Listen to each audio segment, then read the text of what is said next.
sehat. Ciloteh sehati, sehat itu berarti loh.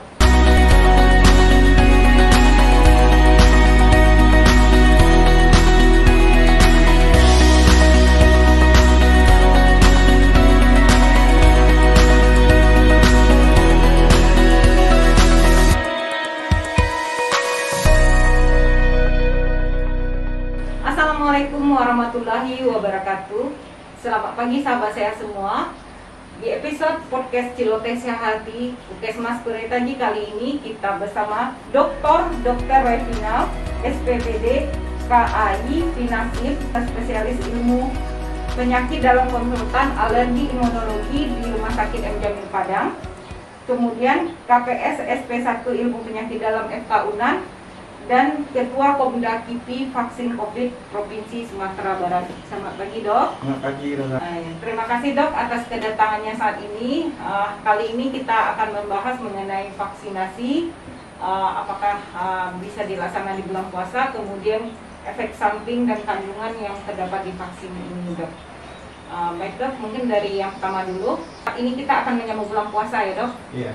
Bagaimana sebenarnya pelaksanaan vaksinasi ini di bulan puasa, Dok? Ya, baik, terima kasih. Assalamualaikum warahmatullahi wabarakatuh. Selamat pagi semua. Pelaksanaan vaksin di bulan puasa sebenarnya sudah ada fatwa dari MUI bahwa vaksin ini bisa dilaksanakan di bulan puasa dan itu tidak membatalkan puasa. Ya, kita mungkin saya juga bukan orang ahli agama dan bukan ahli agama. Tapi kita diajarkan kalau kita tidak tahu sesuatu hal, kita tidak paham tentang suatu hal, percayakan pada orang yang ahli. Iya, benar. Nah, orang ahli dalam hal ini tentu para majelis ulama kita. Dalam hal ini adalah Majelis Ulama Indonesia. Mereka adalah orang-orang ahli dalam agama, ahli dalam menentukan apakah ini boleh tidak boleh, halal tidak halal. Dan mereka sudah ahlinya dan mereka punya tim dan sudah mempelajari dengan segala macam tutur. Dan mereka putuskan setelah bersidang bahwa pemberian vaksin di bulan puasa ini boleh. Dan itu tidak membatalkan puasa. Jadi tadi mengenai fatwa MUI itu kita memang tidak, saya sendiri juga tidak ahli agama, ya. Tapi kalau misalnya ada suatu hal yang kita tidak paham, kita tidak ahli di sana, tentu kita percaya kepada orang ahli. Dalam hal ini orang yang ahli menentukan apakah ini boleh tidak boleh, halal tidak halal, tentu adalah Majelis Ulama Indonesia. Nah, jadi kita percayakan kepada mereka.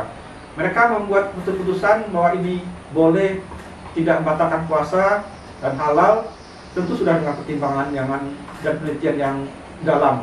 Nah, hanya kalau mereka salah membuat keputusan, mereka yang menanggung dosa kita. Nah, jadi percayakanlah pada orang-orang yang lebih ahli daripada kita, dan kita akan mengikuti orang-orang lebih ahli tersebut. Iya, dan kalau secara MUI tadi, Pak, kandungan vaksinasi ini bagaimana, Pak? Tingkat kehalalannya atau bagaimananya, Pak? Iya, nah ini adalah salah satu isu yang mungkin yang penting juga bagi kita semua. Masih banyak yang bertanya apakah ini vaksin ini halal tidak halal. Iya. Itu MUI sudah meneliti sendiri langsung ke Cina tersebut, ya, ke tempat pabrik pembuatan vaksin tersebut. Dan mereka menemukan bahwa itu tidak ada yang bersifat tidak halal, yang bersifat haram. Jadi kandungan yang pembuatan vaksin tersebut tidak ada yang bersifat haram. Saya rasa MUI tidak hanya membawa timnya itu tidak hanya ahli agama saja. Iya. Tentu ada juga tim ahli kimianya, ahli vaksinnya dan segala macamnya. Ya, mereka itu adalah orang-orang pintar, orang-orang ahli dalam bidangnya. Dan mereka melihat memang sudah diteliti, mereka sudah teliti sendiri, cek sendiri bahan tersebut tidak ada mengandung bahan-bahan yang haram. Nah, mereka akhirnya memutuskan bahwa vaksin yang kita gunakan sekarang ini adalah vaksin yang halal dan itu boleh digunakan. Tidak usah kita khawatir. Kalau misalnya MUI salah mengambil keputusan, saya bilang tadi kan, iya, mereka itu akan menanggung dosa kita. Tidak mungkin. Jadi kalau karena kita tidak mungkin memeriksa vaksin tersebut apa kandungannya, karena kita tidak punya pantauan dalam sana, kita juga tidak ahli di sana, kita percayakan pada orang yang ahli. Demikian. Sebagai Bapak Ketua Komda KIPI, ya, Pak, keluhan apa sih yang sering dilaporkan yang setelah dilakukan vaksinasi ini yang terbanyak Pak? Iya. Kemudian apa saja yang kira-kira keluhan yang harus agak diperhatikan gitu? Iya. Jadi memang vaksin ini kita tidak bilang ini tidak ada efek sampingnya ya. Tetap ada vaksin apapun semuanya. Pasien yang lain seperti pasien influenza, pasien BCG, pasien DPT, pasien yang lain-lain itu semuanya tidak ada yang 100% tanpa efek samping. Ada. Tapi kan berdasarkan penelitian, berdasarkan riset orang, ternyata pasien itu efek sampingnya ringan. Nah, jadi kuncinya pasien itu sebelum disetujui keamanannya nomor satu dulu. Amannya, apakah aman? Kalau aman, baru disetujui. Setelah itu baru dipikirkan apakah dia efektif atau tidaknya. Nah, ternyata ini vaksin ini cukup aman, artinya efek samping yang timbulnya itu sedikit atau kecil. Nah, sekarang apa efek samping yang paling banyak? Yang paling banyak itu adalah reaksi inflamasi sederhana atau radang sederhana. Contohnya adalah rasa pegal-pegal, ada rasa demam, ada kadang-kadang yang tidak bisa juga kita terangkan rasa ngantuk, ya ada juga. Nah, tapi ada juga lapar ya Pak ya? Iya lapar, ngantuk, lapar, dan seperti itu. Tapi kami pikir itu semuanya adalah berhubungan karena dengan vaksinnya. Artinya kalau kita misalnya ada rasa pegal, ada rasa lapar, itu adalah respon tubuh supaya melawan terhadap antigen yang masuk untuk bentuk antibodi. Untuk antibodi tersebut kita harus disuruh istirahat. Kita disuruh istirahat, kita disuruh makan. Nah itu mungkin responnya.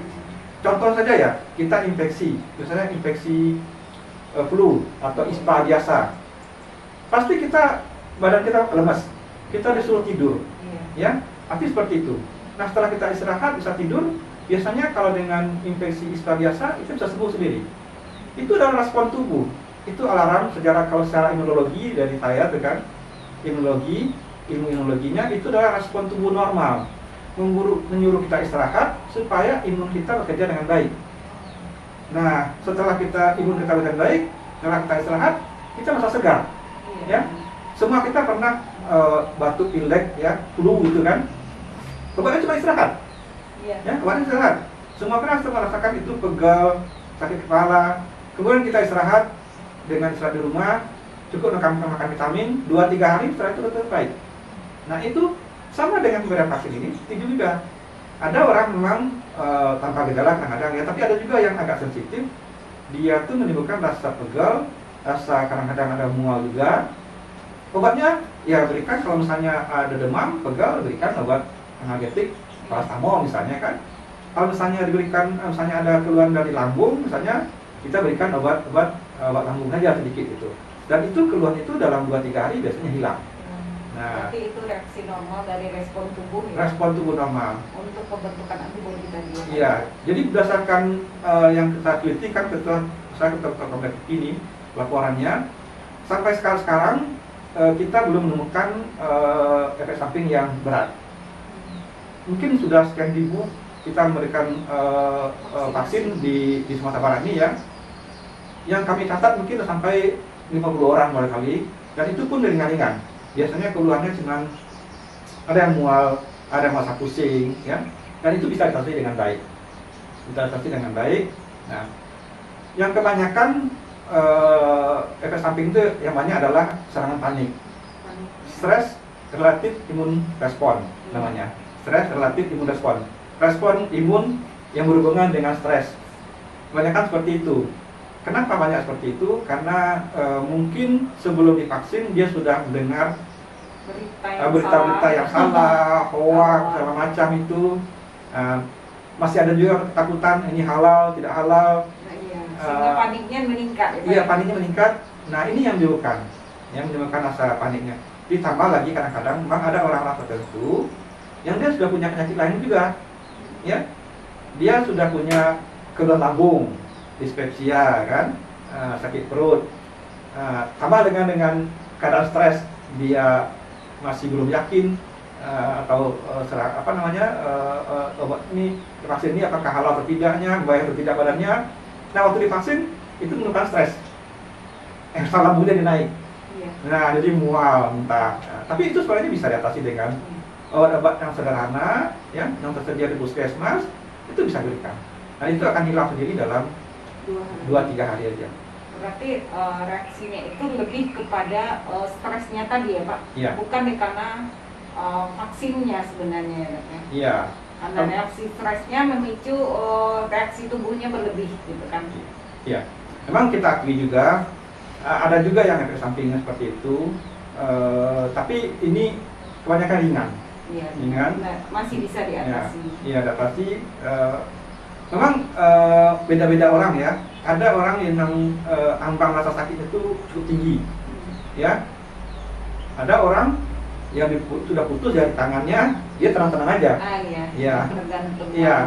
Ada yang kena cubit sedikit atau kena tusuk ke terbentur sedikit, udah sakitnya luar biasa. Iya. Masing-masing dokter beda. Jadi ada orang yang badannya pegal-pegal sedikit, dia tenang-tenang aja, masih bekerja juga dia. Tapi ada juga orang yang pegal sedikit, dalam sedikit, udah rasa gimana gitu rasanya. Nah ini menimbulkan rasa stres, rasa panik, jadi menambah lagi keluhannya. Ini karena namanya stress relative immune response namanya. Kebanyakan seperti itu.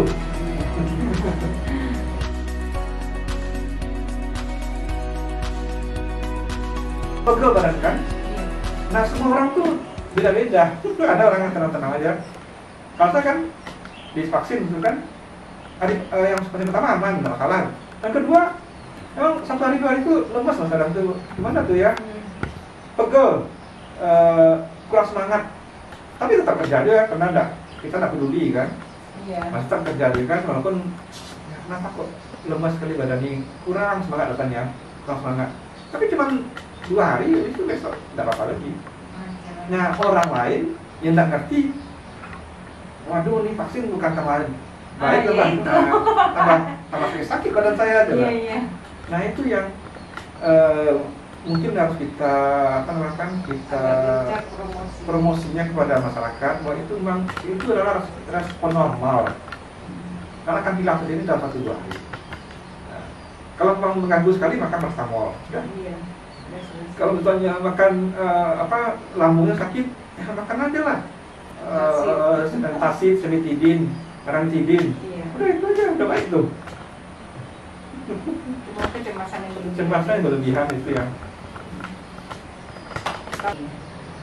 Jadi itu sangat penting sekali bahwa masyarakat harus lebih dahulu mengetahui dulu mengenai vaksinasi ini dan meyakinkan diri bahwa sebenarnya vaksinasi ini aman, sehingga saat pelaksanaan vaksinasi pun bisa berjalan dengan baik ya Dok ya. Iya.